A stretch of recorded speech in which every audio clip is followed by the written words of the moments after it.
jabatan pimpinan tinggi pratama itu setingkat eselon 2 di bawah kedeputian yang namanya pengawasan pengendalian. Data masuk itu harus disupervisi oleh pejabat eselon 2 di kedeputian itu level 4. Kemudian nanti dari situ naik ke level 3 itu JBT Pratama di BKN tapi non kedeputian Masda. Kan JBT Pratamanya banyak nih Pak, ada beberapa gitu. Masuk ke situ. Jadi sama-sama level JBT Pratama atau eselon 2. Setelah itu masuk ke eselon 1 deputi istilahnya. Setelah itu terakhir yang level 4 baru ke kepala BKN. Setelah kepala BKN oke, diserahkan kepada instansi untuk kemudian diumumkan kepada peserta siapa yang akhirnya boleh ikut di SKB. Pengumumannya lewat web sama email masing-masing ya. Nah, ya sumber pertamanya itu website atau laman resmi instansi yang membuka rekrutmen. Tahapannya memang dua. Tahapannya dua posisi. Di SKB itu ya nanti mungkin bisa macam-macam. Ada yang tes fisik plus wawancara, ada yang nggak pakai wawancara, ada tes fisik, wawancara, psikologi. Itu diserahkan kepada instansinya. Kebutuhannya berbeda-beda Pak tiap instansi. Pengumuman akhir itu nanti siapa yang akan lulus SKB dan sampai sekarang itu juga setiap instansi diminta untuk menyediakan kanal untuk bertanya istilahnya masyarakat untuk dipusing ke sana. Jadi hal-hal detail itu nanti bisa dikonfirmasi kepada instansi yang bersangkutan seperti itu Pak. Nah itu bisa dilihat ketika mereka memang sudah selesai tes, itu sudah dianggap transparansi dari BKN gitu ya atau gimana? Yang pasti kan nanti kalau misalnya ada nih yang nggak lulus misalnya, tiba-tiba nggak lulus PG misalnya, tiba-tiba dia nanti masuk ke SKB misalnya, itu kan nanti instansi bisa menyampaikan bahwa ini dia kemudian bisa ikut SKB karena dia masuk nilai kumulatif tertinggi pada formasi yang belum terpenuhi misalnya kan formasi ada tiga kali kan maksimal tiga kali formasi Pak yang akan diangkut ke SKB, berarti kan 9, ternyata yang lulus PG baru 3, sisanya itu kan berarti nanti ditutup dari yang nilai kumulatif tertinggi itu tadi gitu.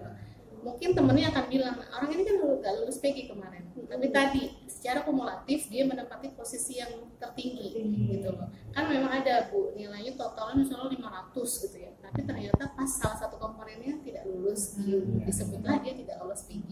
Tapi secara kumulatif dia melebihi yang lolos PG. Nah jadi istilahnya opsi kedua ini tidak kemudian kita menurunkan kualitas gitu loh. Tetap semuanya yang terbaik, cuman kebetulan dalam 3 komponen itu ada satu dia nggak lolos.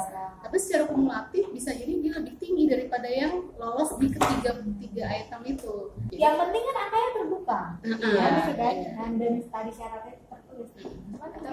Menambahkan lagi mungkin kalau ini kan untuk formasi A dan formasi B itu kan nilai PG-nya sama, tapi kan nilai kumulatifnya itu kan berbeda-beda. Untuk jabatan A misalnya nilai paling tingginya itu misalnya 300. Nah untuk jabatan B bisa jadi ada lagi yang lebih tinggi 350. Nah itu kan nilainya berbeda. Nanti kalau misalnya kan untuk jabatan ini 300 aja udah masuk, tapi untuk jabatan ini kok 300 sekian nggak masuk karena apa? Nilai yang lainnya lebih tinggi gitu. Gitu syaratnya. Jadi diambil itu performasi katanya untuk ini aja intinya. Nanti instansi itu akan menjelaskannya caranya gimana ya? Maksudnya mereka kan ngerasa nggak adil nih. Kok saya nilai PG-nya besar dari yang lulus yang lulus masuk SKB, padahal PG-nya di bawah saya misalnya gitu. Iya. Terus nanti kan kalau dari BKN bilangnya ini dari instansi yang akan menjelaskan. Nah, bagaimana mereka mengetahui untuk mengetahui penjelasan dari instansi itu? Ini prosesnya itu selain verbal juga rekonsiliasi termasuk hal teknis menyampaikan bentuk pengumumannya akan seperti apa seperti itu. Yang pasti nanti akan tersedia kanal semacam hotline ketika nanti ada pertanyaan. Kan sini kemarin nggak lolos PG nih Mbak, kok tiba-tiba muncul ini. Itu nanti dari salah satunya humas instansinya itu akan kemudian menjelaskan ini loh posisinya seperti itu.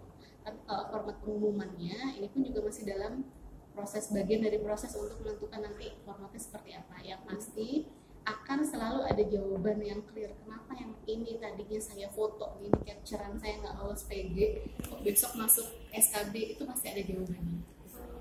Yang pasti memang ini ada tingkat kebutuhan juga yang urgent di beberapa titik untuk pemenuhan formasi. Itulah yang kemudian kenapa ada akhirnya tipe 2 selain yang lolos PG untuk diangkut lagi. Jadi ada beberapa titik itu yang sudah darurat pemenuhan kebutuhan pelayanan. Apapun hasil ini tetap diterima gitu. Gitu Karena begitu Pak. kebutuhan, Iya. Terutama tenaga guru dan kesehatan, di beberapa titik memang urgent levelnya untuk ada pelayannya dari unsur PNS. Dan tadi ini kan dari pemerintah sudah dimasukkan dalam anggaran 2018 Pak. Jadi kalau kita merencanakan 2018 di 2019 kan memang tidak ekstra. Jadi pemerintah juga pasti akan memprioritaskan untuk 2018 ini akan berapa. Nanti sisanya kekurangannya baru akan mungkin ada lagi yang 2019 itu anggaran yang baru. Soal-soal tes itu sebetulnya berasal dari mana ya? Dari BKN atau? Kalau yang pasti gini, untuk pelaksanaan ini BKN tidak sendiri. Kita bekerja sama dengan instansi terkait sesuai dengan istilahnya core kerjanya.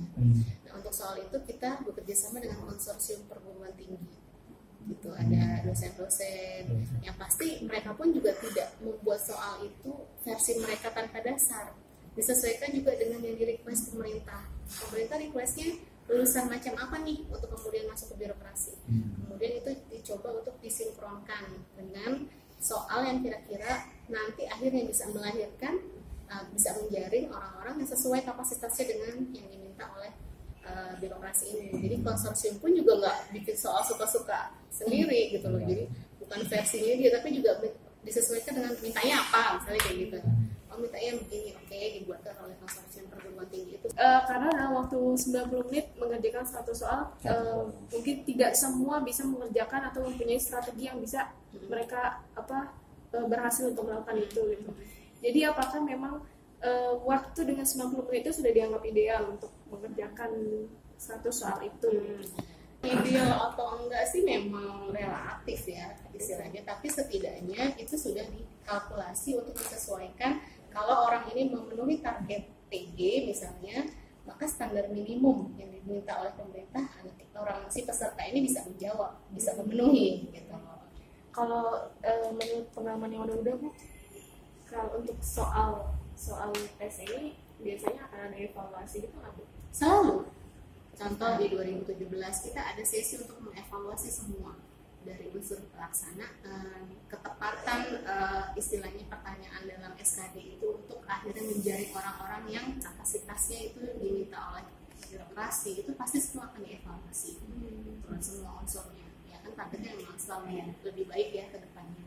Jadi menceritakan Mbak ya, kalau pengalaman saya waktu itu tes CPNS ya, jawab 90 menit enggak cukup gitu, idealkah gitu. Kalau saya memang ngerjainnya itu dari yang bawah itu kan pakai soal-soal ini yang mudah lah ya, atau soal-soal itu jadi isi dulu. Jadi kan memang itu jawabannya kan seperti yang Ibu Dia ya, Pak. Maksudnya mungkin ya tipsnya gitu. Jadi kerjakan dulu kan memang kalau itu ada pemerintah kan dari perintahnya kan kerjakan dulu yang mudah, yang kalian mudah gitu. Ya kalau soal-soal itu kan tidak perlu mikir, maksud menurut saya gitu ya, nggak usah susah-susah kata kuncinya Pak, publik, pelayanan, masyarakat. Nah itu aja, pasti itu soal-soal itu kan sama gitu loh, cuma pengulangan, konsistensi, kemudian apakah kita maksudnya nggak usah ini apa sih, nggak ada hitung-hitungan gitu loh, nggak pakai mikir yang sulit ya. Mungkin kalau matematika mungkin ya kemudian kalau kebangsaan kebangsaan juga mungkin harus ada mengingat gitu, mengingat pasal-pasal atau lembaga pemerintahan gitu. Boleh? Ini kelihatan ya? Ya, Kelihatan kelihatan. atas ya tribunnya. Kelihatan. Oh, boleh tunjuk saya nih mana kayaknya. Oh,